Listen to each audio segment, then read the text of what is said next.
I was developing an action film and I was writing this volatile hero-villain film. That's what you said the last time. Didn't land for me. Because the moment I sat with the action teams, I checked out. Today, if you went to some film friend's house and saw somebody there that looks like a talented possibility, you would have no hesitation. Not at all. It's happened. Okay.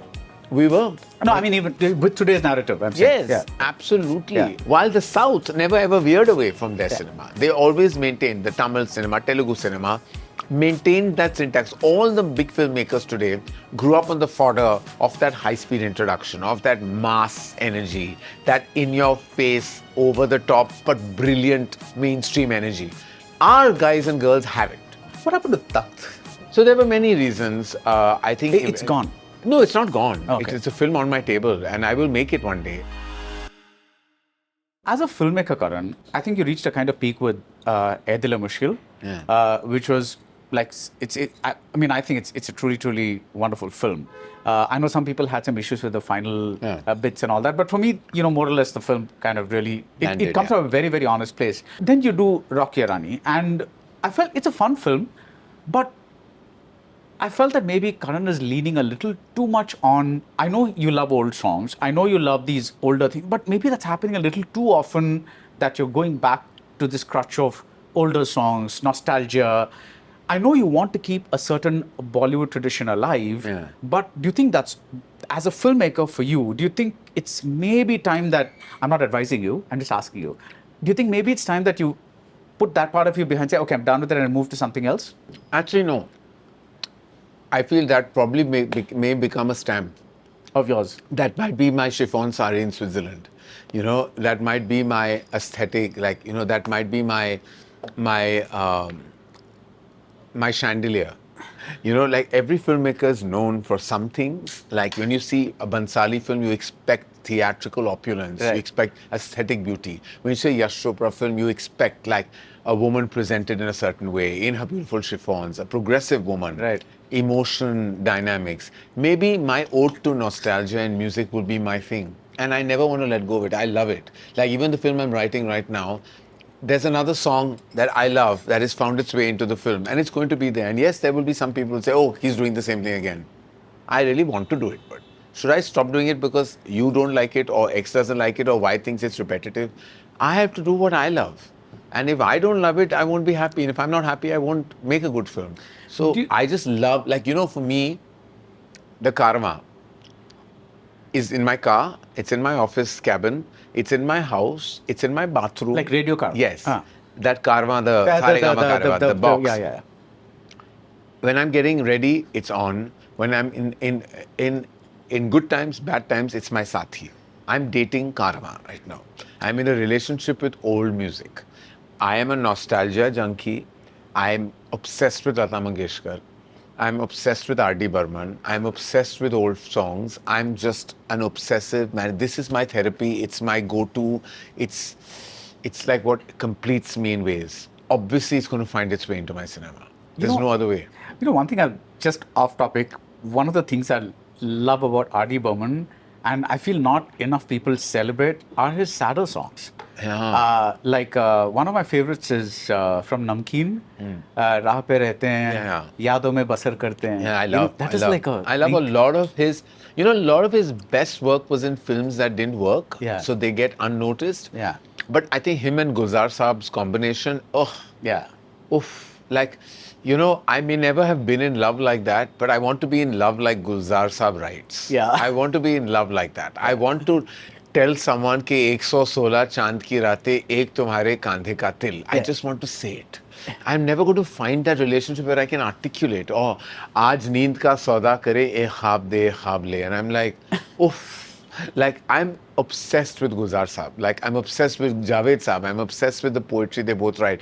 I'm obsessed with so many of these masters, but nothing like a Lata Mangeshkar song. For me, when I hear Lag Ja Gale, it's the only song that can make me cry at any point of time. I just get teary-eyed. Now and you get teary-eyed. Oh, I will get teary-eyed. Okay. It just affects me in more ways than one. Right. And it's mode pe aate hain. Yeah.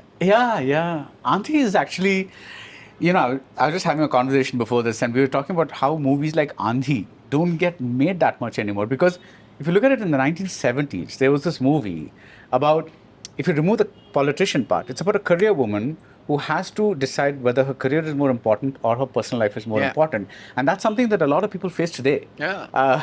Do you know that No, but that kind of social drama, if you go to say, has died, right? Yeah. So has the love story. It's not easy. So today, high testosterone, masculine, high alpha energy, tent pole movie with that kind of syntax is what is considered pan-India theatrical.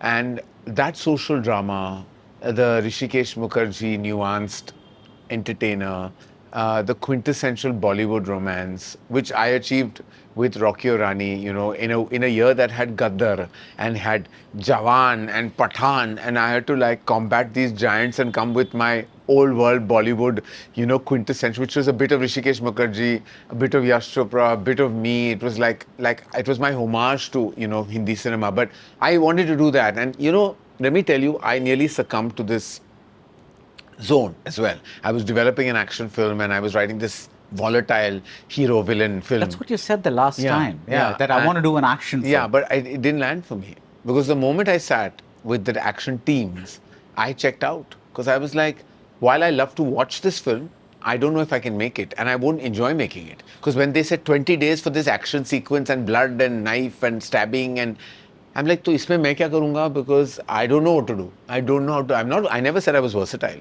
I'm not versatile. I will lean on technicians. The moment I'm leaning on somebody to achieve something, then I'm not there as a filmmaker. And I don't want to not be there. My joy of making movies is being present in every moment of that process. If I'm not there, if somebody's doing the action for 20 days and somebody's doing some songs for 10 days, and I'm like, that's a project, it's not a film. And I can't make that. It's so not the me. thing you're writing right now is The thing I'm writing like that is a back to Karan Johar me. movie. Yeah, back to me. What happened to Takht? So there were many reasons. I think It's gone. No, it's not gone. Okay. It's a film on my table, and I will make it one day. And there were various reasons which I don't want to get into why I couldn't make it. But it's one of, I think, the best screenplays that written by Sumit Roy. Full credit to him on the writing of that film. It is, I think, my best screenplay that has come on my table, and I will make it one day. Okay. And I've been asked this question a lot about why I give sometimes positive reviews to it. For example, Kalank didn't land for me. Yeah. That was I kind of discussed the film, but it didn't land for me. But there are certain other films that with nepo kids or like people from film families that have landed. Yeah. For me, the question as a critic is not how they got the movie. It's about what they do in the movie. Yeah. Because the other stuff is for others to discuss. But in a larger sense, and I know this may be not politically correct or whatever it is, but I genuinely feel that we can't, it's an unfair world. Some people are going to have certain advantages that other people do not have. Like, in a lesser sense, I've been educated in an English medium school and I've been exposed to a lot of English books and other things that brought me to the world of art, and I can discuss art in a way that maybe other people cannot because they do not have those privileges. So I think everybody at their own levels have some kind of privilege as you go down the ladder. And for me, what Karan Johar does with his money or his company or anybody, Aditya Chopra, Sanjay Leela Bhansali, anybody, right? Because, so Hiramandi is another project that got into a lot of thing because there was Sanjay Leela Bhansali's niece or whatever. But my point is, as long as it's their money and their creative thing, it's not, my job is to say works, doesn't work. Yeah, absolutely. And it's not for me to say how you want to, because if you look at fields like chartered accountancy or the medical profession or something, they're all run by families of people in that field. So while I agree that yes, others should get a chance and it should be a more open playing field, I also understand that the world doesn't exactly work. In every sphere of life, you're absolutely right in the way you're looking at it, and I'm glad you are, and I'm glad you've articulated it. In every sphere, there is someone in a college that doesn't deserve a seat, that has got a seat because of maybe an influence or some kind of, reason, maybe because there's wealth there, and there was somebody who made more money because of than the other, and you were denied a seat in a medical college and an engineering college. There's always privilege and entitlement and wealth that is combating haves versus have-nots, and that narrative remains, and one has to acknowledge it's the reality of our times. But I just say that everybody is doing what they're doing in their business, right? If you want to do well, if you are in textiles or you're in trade or you're investment banker or you're a lawyer, doctor, engineer, you're doing your best. You're doing what it takes to achieve success in your profession. You're casting whoever. Eventually, if that film is not going to land, it's not going to land, no matter who's in it. No matter how good or bad your casting decisions are, if your film is not good, it's not going to work. And at some point of time, if somebody's obviously casting a nepo baby or a nepo kid, there is some strategy involved in their head for whatever, but they're not going to. Today, the stakes are too high. The fear of failure is looming large on us as an industry. I don't think anyone's doing anything without thought today or without looking at somebody's talent level. Like, I feel if you're looking at something that you can, yeah, you'll get it wrong sometimes. Yeah, you'll go wrong, but you're allowed to fail because it's not anybody else's money, it's your own. So if you fail, then you have to take accountability of that failure, but like nobody is here to fail. Everybody's here to succeed. And my whole thing is that the more you talk about these people, these kids in your articles, the paparazzi, you're making them more relevant. You are denying other people. I'm like, the same people you say are not given chances. Why aren't you writing long articles about them? Why aren't you writing about the luminous achievements that they've had? I don't see any. Similar, like I'm saying, nobody's writing about me going to Cannes. The greatest actors who are not from film families, why is nobody giving them like that kind of radio time? That kind of internet time, that kind of internet space. Nobody's writing anything about these great actors who they believe need opportunities, but they themselves are only talking about nepo kids. They themselves are inviting them on their talk shows, chat shows, podcasts, wanting their time, clicking their photographs when they come out of gyms, pools, schools. You're just chasing them. Why aren't you chasing the others? They're also going and working out. They're also going out of their buildings. They're also stepping out of their homes and going to restaurants and eating. Why aren't you clicking their photographs? Why aren't you going there? The system is flawed. Change the system. If you believe XYZ actor deserve opportunities, go cover them, write about them, click their photographs, put them on the map. Put them on the map. You have the power, you are media. Don't just sit and troll the others. Encourage others. So today, if you went and saw, like, you went to some film friend's house and saw somebody there that looks like a talented possibility, you would have no hesitation. Not at all. It's happened. Okay. We worked. No, I mean, even with today's narrative, I'm saying. Yes, absolutely. Yeah. Absolutely. So it's like they will say whatever they want to say, but like I'm going to... I'm saying, doesn't it, and I said it on a podcast recently, I was like, the captain of the ship is the filmmaker. We have introduced 25 outsiders from the industry. The main person on a set is the filmmaker. That credit is not coming our way. They're all outsiders. I saw talent. I saw something. And they've all gone on to be proper filmmakers of repute today in the industry. They've done some incredible work.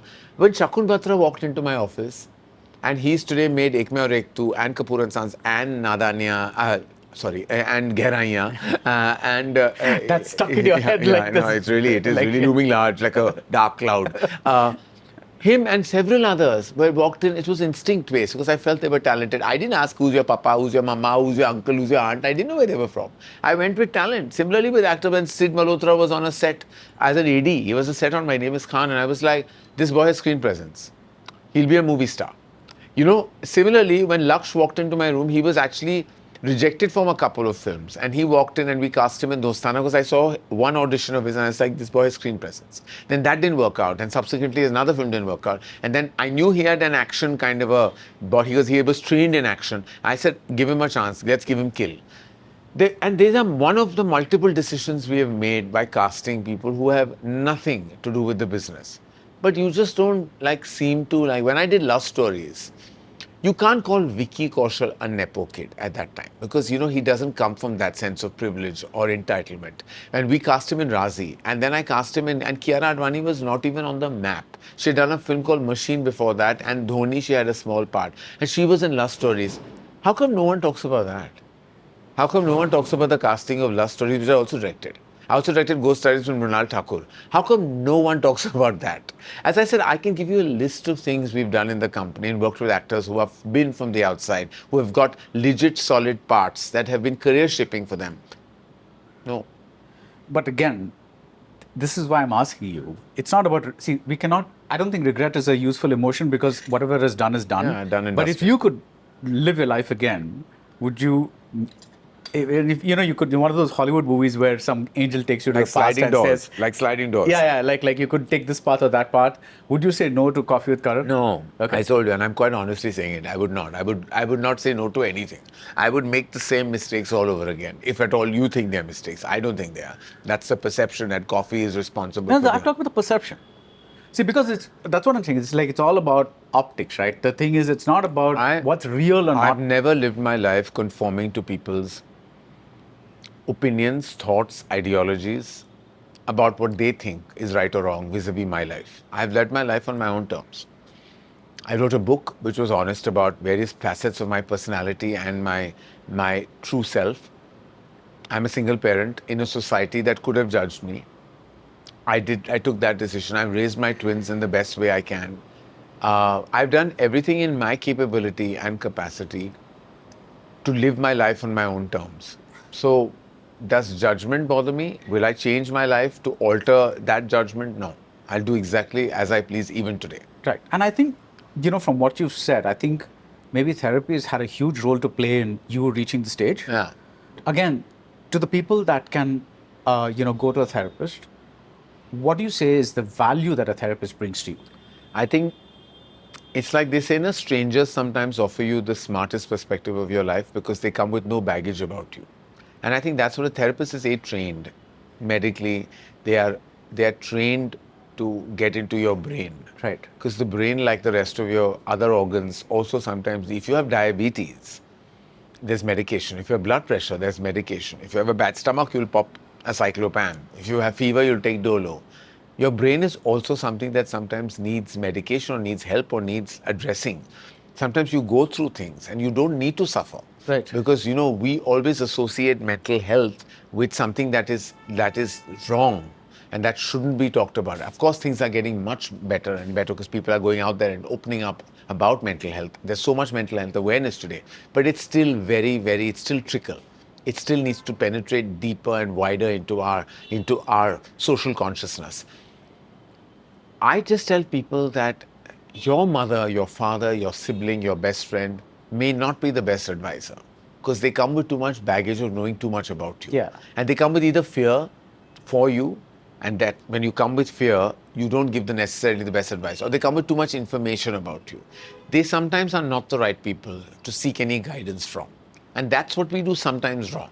We tend to lean on our parents or our siblings, and you should. Emotionally, they are your pillars. You lean on them for like support system, love when you need it, a crying shoulder when you have to. But correct, strategic, emotional guidance of that nature, sometimes they may not be the right people. My mother, I know, just comes from an emotional place. Anything. If she sees me weak, she'll get weak. So she can't be my right advisor. My best friend knows too much about me. May not be the right guide. So that's why I go to a therapist, a psychiatrist, a psychologist, whoever is guided to you, and seek that guidance. If you can afford it, you can, you must. Everyone needs one. And I want to talk about this other narrative at the end, where we have, every industry goes through cycles, right? There was a period in the 1990s where Malayalam cinema was considered very infra-dig and everyone was doing all these superstar movies, like nobody was doing big things. And it came after the 80s when there were a lot of good Malayalam cinema being made. But now, the industry dug itself out of that phase, and now, it's in a great place. So industries do go through churn, and every time I'm reminded of this line from Godfather when it's about the mafia, and it says this bad blood has to be eliminated every once in a while so that the things can keep going. Almost everything now, again, a lot of it has to do with YouTubers, influencers, and other people. It's like, when will Bollywood learn? What is happening to Bollywood? So I want to know, has it become a business tactic to kind of bash Bollywood? And secondly, what in your perception, as a long-time industry watcher, by the way, congratulations on 30 years of DDLJ. Oh, yeah. That was your first film credit. My first film credit. Yeah. Yes, yes. We This missed October is 30 Talk years. about missing the lead. Yes, yeah, yes, that's yeah, like, yeah. I had yeah. 3 credits on that film, by the way. You had costume. I had costume, I had AD. actor, and AD. Yeah, right. So that was the first time the world caught sight of Karan Johar. In 3 different departments. 3 different. May I tell you, I was, of course, bad actor in the film. I was a terrible AD. I was, I think, best at costume designing because that may have been the best thing I was. I was the worst AD. Aathi was his best AD. He was the only one who was ADing on that set. Me and his brother was better than me. He was a good AD. And there was a boy called Samir, who's Shanu Sharma's brother. Okay. Who was also, there was Uday, Samir and me.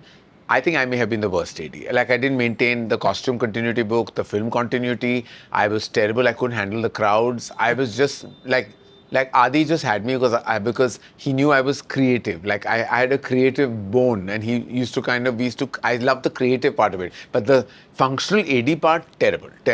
Right. So, but yeah. Talking about times, industry, Bollywood. Look, you know, and I say this, first let's address the fact that our audience today, post-pandemic, the audience that saw Piku, Pink, Kapoor and Sons, Neerja, you know, that films that corrected net box office 70 to 80, that zone has become half. And I'll tell you what's happened.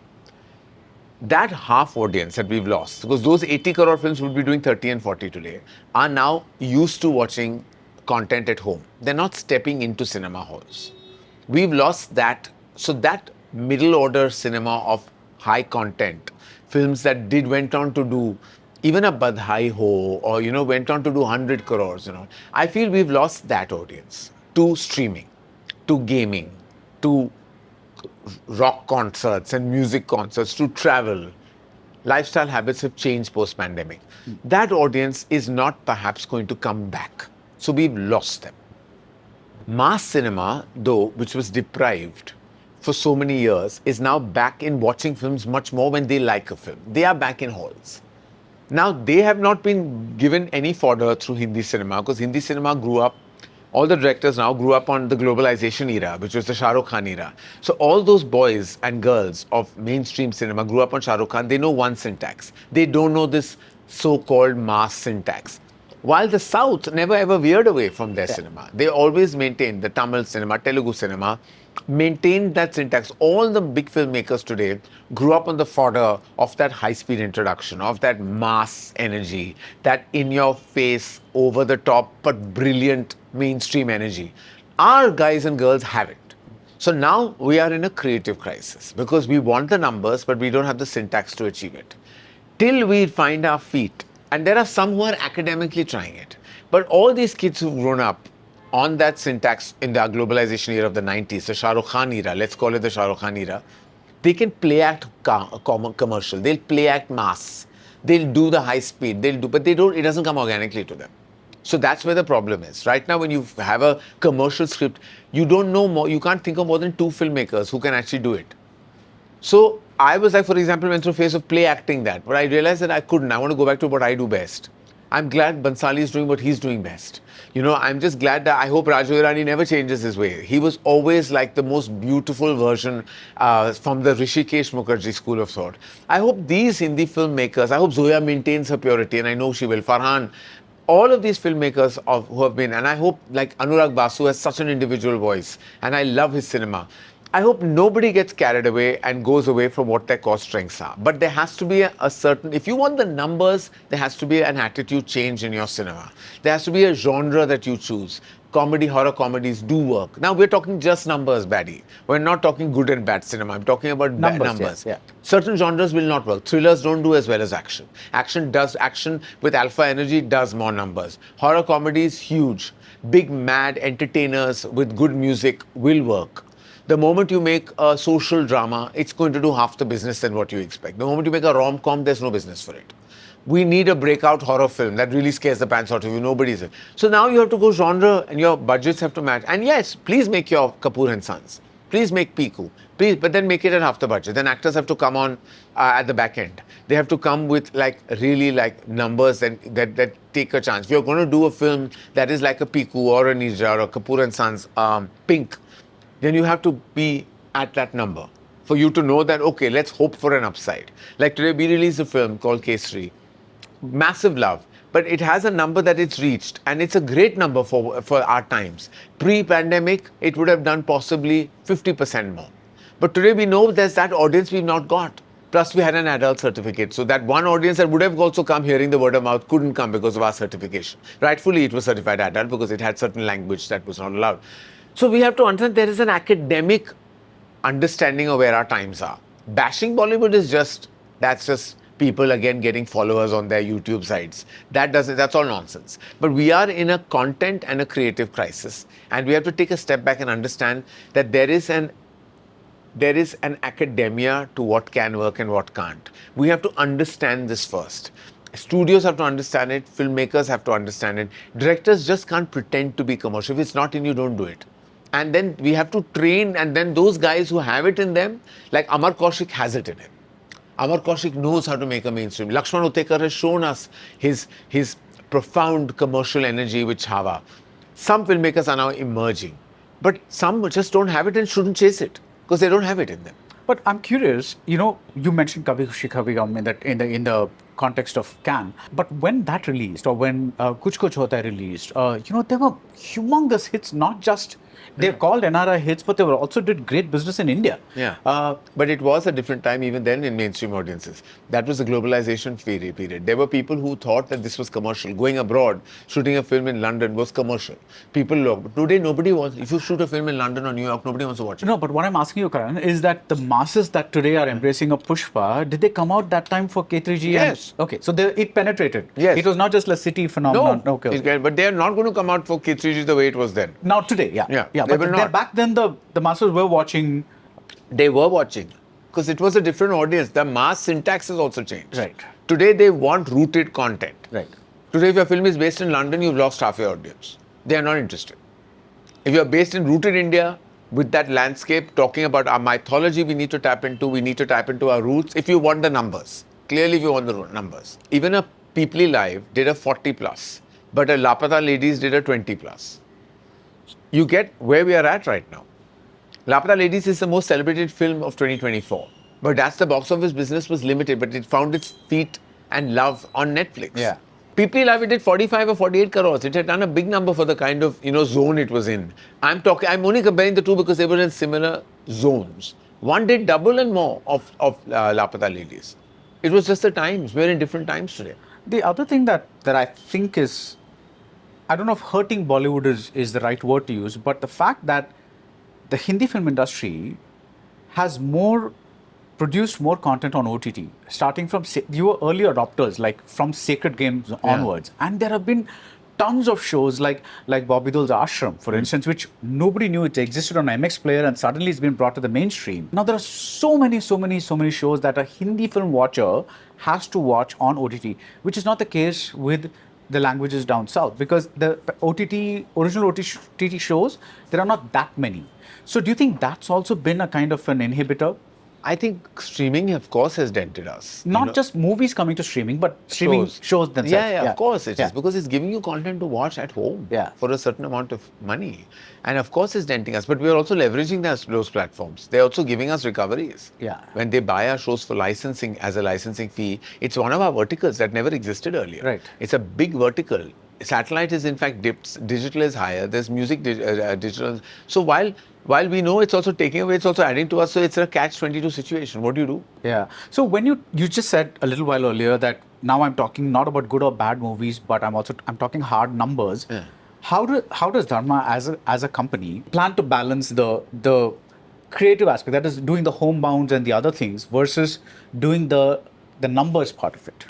So we have a creature feature that we are producing. We have Nagzilla, which is a high concept comedy, which we're doing with Karthik. We're announcing the female leading actor very soon.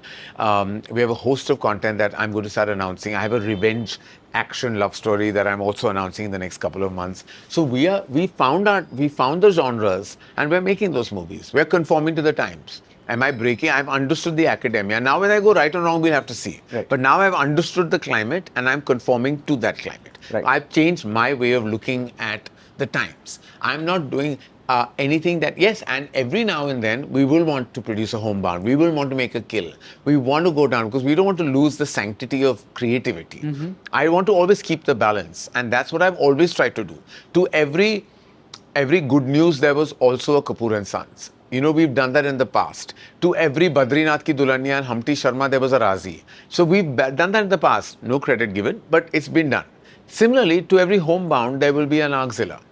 To every Nagzilla, there will be a homebound. You know, so we are doing everything in our capacity. Right. So when you look back at Dharma's, how old now? Actually, if you go by when my dad started it, it's 45 years old. Right. And but if you go from when I began my journey, as an active producer, it's only about 16 years. Has there been an extra weight on you that's held you back as a filmmaker somehow? No. No. You managed to do both. I've really loved my time being in this business. Because you haven't done that many films, that's why I'm asking. No, as a filmmaker, I've done about 8. Yeah. But I've loved everything I've done.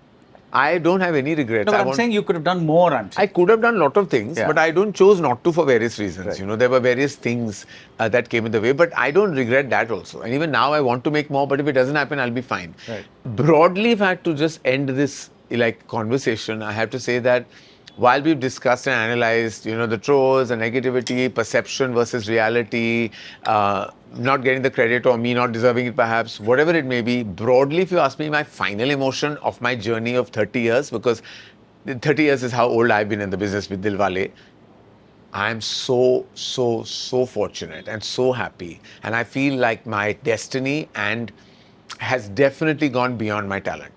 My destiny has really been on my side. Maybe it's my dad's blessings. I don't know. But I always say destiny much more than... And that's why my friend has said that I have imposter syndrome, because I keep crediting destiny with my success. But I've had a blast in these 3 decades. I've lived my entire dream. My childhood dream was to do not even 1/10 of these things. And I've done it all. Right. And I have to say that I'm blessed. Right. And I hope you have a blast at Cannes. Thank you. I hope you love the film when you see it.